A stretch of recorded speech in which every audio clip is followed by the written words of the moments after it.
When I was a kid, we heard the mills. We could see the sky light up because it was a different process. Then there was a lot of open flames and that sort of thing. The sounds was incredible, and really pollution was kind of bad too. And when the wind was out of the north, our neighborhood smelled like mothballs because it was coming right off the coke plant, which was right across the street.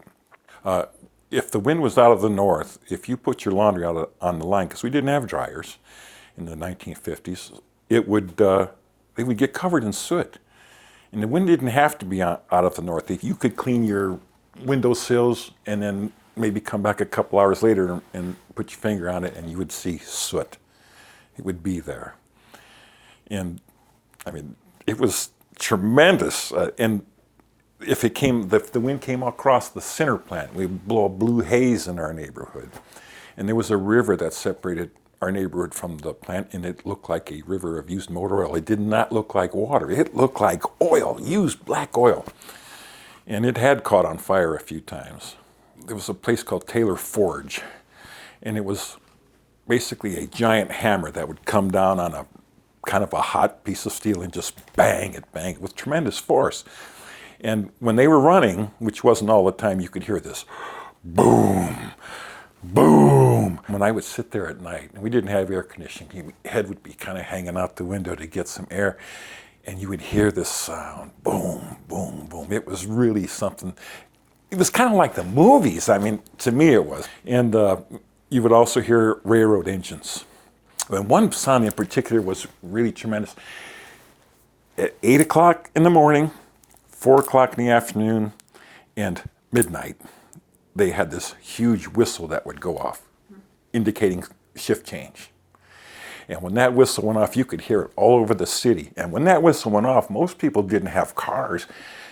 They would open the gates. There was 29,000 people working there, and maybe a third of them at one particular time, they'd open those gates when those whistle blew, and the people were everywhere, walking with their lunch buckets and everything, headed to the taverns. There was like 2 or 3 taverns in every block.